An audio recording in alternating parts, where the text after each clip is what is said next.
nada há tão grande quanto a humildade. A humildade vence todas as tiranias, destrói todas as dificuldades.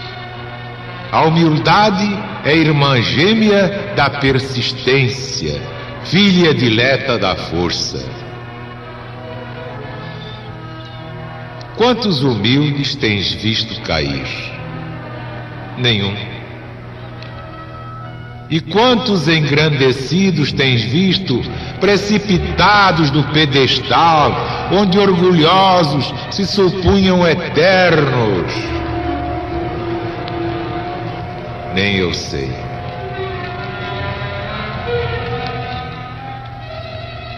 Humilde nasceu Jesus. Humilde viveu e humilde passou no mundo. E não há maior grandeza do que essa humildade. E todos os grandes do mundo, em todos os séculos dos séculos, nenhum se lhe compara. E dentre esses grandes, ainda são relativamente grandes só os que foram humildes e lhe seguiram o exemplo.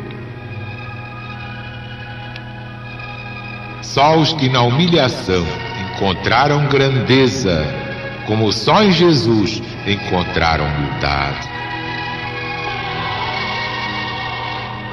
O Filho dileto de Deus podia ser o maior da terra, socialmente falando, visto que ele era o representante, o escolhido do Senhor do Universo. Podia, mas não foi. Podia, mas não quis ser. Não quis ser porque não devia.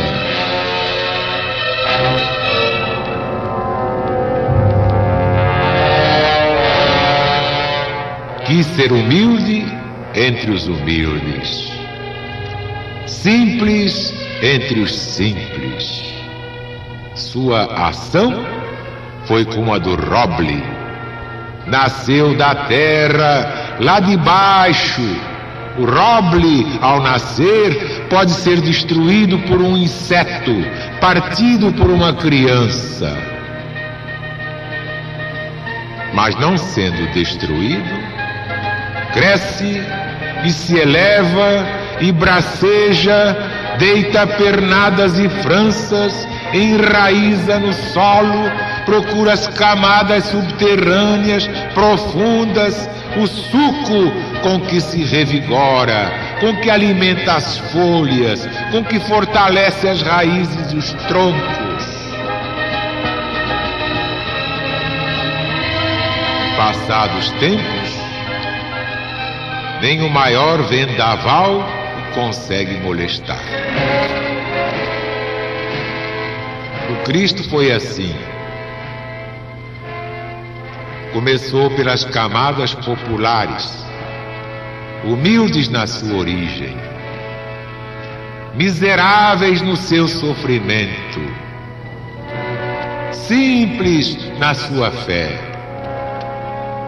Aí nasceu o rebentão da sua doutrina, aí se fortaleceu, aí frutificou, e daí subiu, robustecendo-se, estendendo os braços, desafiando os vendavais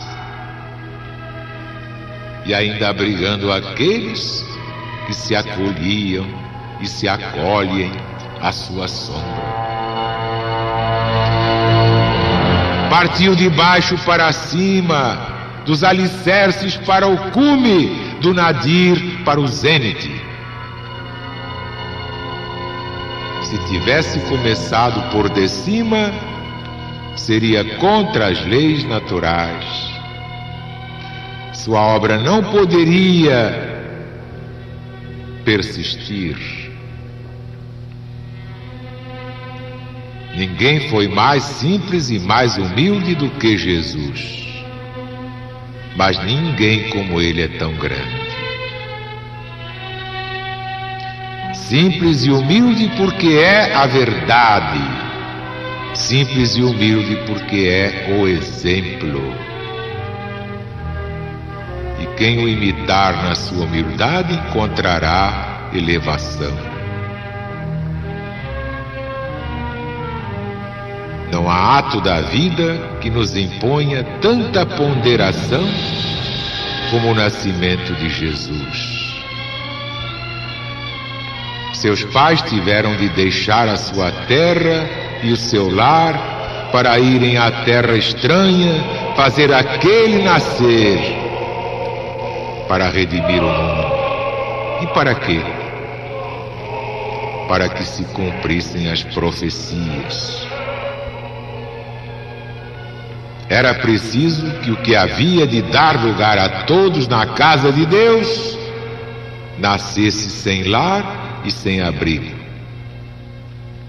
O que havia de dominar os grandes tinha de se manifestar tão pequeno que havia de nascer ao desabrigo, entre os simples e entre os brutos.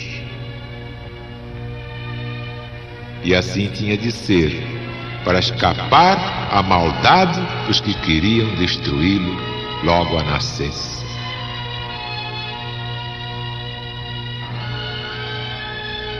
Não podia nascer mais pobre. Se nascesse na rua, ainda teria por teto o céu, por luz as estrelas. Mas assim, nascendo numa gruta, seu teto seriam as pedras negras, por luz teria o frouxo clarão de alguma lanterna, por cama, palhas, por conforto, palhas.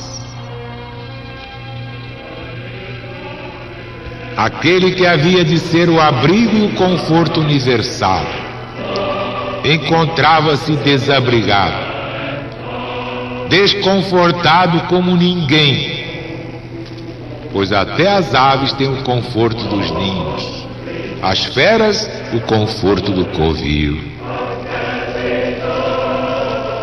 E por que havia de ter princípio e fim tão miseráveis aquele que era o Filho de Deus, o maior que a memória dos homens registra?